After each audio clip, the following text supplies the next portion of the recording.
Today I'm with David and Juan. So, David and Juan, I approached you guys. I let you guys know the purpose of my channel. It's prevention through awareness, by you guys having the courage to share your story. People are going to watch this. Youngsters are going to watch this and decide to stay away from this lifestyle and these pills. David, how long have you been out here in the streets? I was homeless once for 8 years, but recently I have been on the street for about 2.5. 2.5 years? Yeah. And Juan, what about you? About a year now. And Juan, what happened a year ago to cause you to be out here? I was just getting out of prison. Just, not having a lot of places to go. Not a lot of family support? Not at all. What was your stretch? What was that? Oh, about 16 years. 16 years? That's half your life. And David, you mentioned 8 years out in the street. So basically, you know how to survive out here, right? The heat, food, hunger. So Juan, 16-year stretch. What are your plans now? What are you trying to do? What goals, what plans do you have in place to get you on a good footing going forward? I just live day, every day as it comes, you know? I mean, I don't know. Stay lit, you know what I'm saying? That's just, you don't think about it enough. Yeah. And in those 8 years, David, of you living out here, you've learned a lot, you've seen a lot. Okay, so something that's going on right now currently in our community all over the valley are this epidemic of counterfeit fentanyl pills, or otherwise known as blues or perks or oxys or whatever, but they're really counterfeit fentanyl pills made in Mexico by the cartels from Chinese products.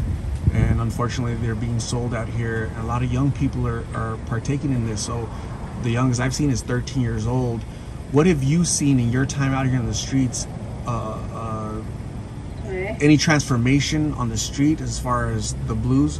Yeah, there used to be, when I remember when I was younger around here, there used to be people who were honorable with each other, and they got along, you know, and there was a code on the streets that they used to abide by.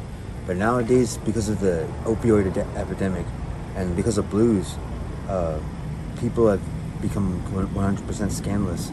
They'll rob each other and knife each other just for the sake of a blue. You know what I mean? And it's like, it never used to be like that. Everything went to hell when fentanyl came out. You know what I mean? And what's the biggest difference with these pills when you take them? What? I don't do pills. You don't do pills? I don't do pills. I do other drugs. I do marijuana and meth. How do you stay away from blues? Usually meth keeps me satisfied, or marijuana does. You know what I mean? Like I used to be addicted to Vicodin, so I know how the opioid addiction can be. But the fentanyl is way too strong. It's a surgical anesthetic. So when you take it, it's a very good chance that you OD, and it's not worth the high. You know? So the blues are like a downer, depressant, right? Big time. And meth, G, is a stimulant. It's a stimulant, so it's the opposite, right? The opposite. So you choose that high as opposed to being slumped out. Any day of the week, yeah.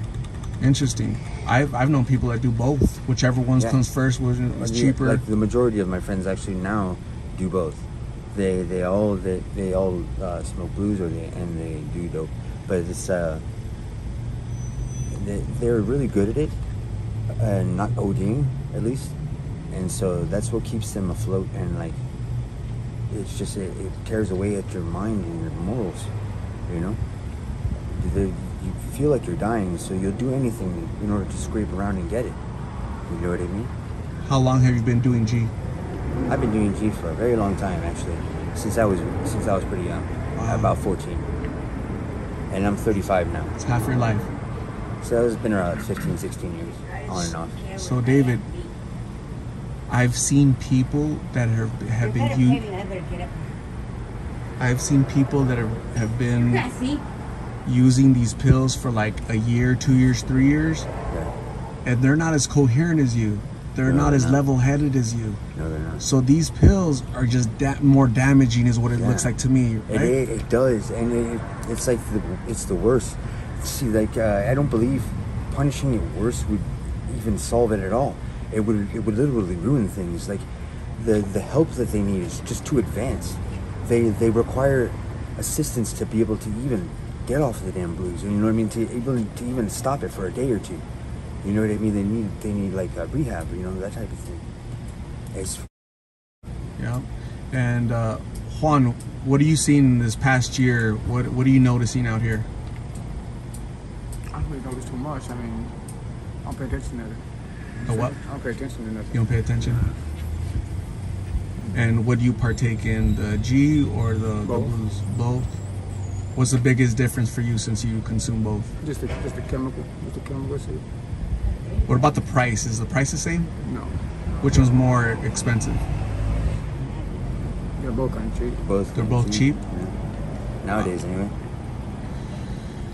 So last question, David, what advice would you give to young people out there that are 13, 14, they're being rebellious the way you were, I was, and the way Juan was at that age, right? They're being rebellious with their parents, they want to be cool, they want to be older, and somebody offers them these pills, whether it's G or blues, what would you advise them, David? Well, if they want my most honest to God advice, I mean, look at my experience and what I choose to do. I mean, the experiences that I've seen, especially with fentanyl, are just traumatizing to the core. And so, like, you want to think as hard as you can before you decide to actually obtain that habit, because once you have it, man, that shit is hard to break. That is like it's one of the hardest things in the world to break. So you have a huge problem on your hands. So you really want to use your brain and think. Try to avoid it at all costs. You know what I mean? Great advice, David. Thank you. Juan, any advice for the youngsters out there watching this? Either be all the way in or all the way out. There's no half stepping. Either go all the way hard with the drugs or go all the way hard with the good. Switch up. Good advice. So Juan, David, thank you very much for talking to me. I'm gonna hand you my card so that you can call me if you guys ever want to go to treatment. If you guys ever want to talk, you're welcome to call me. Okay, and I'm also gonna grab you some lunch. It's been donated by my subscribers. So please stay safe. I appreciate your time. Have a good day. Cool. Yeah. Thank you.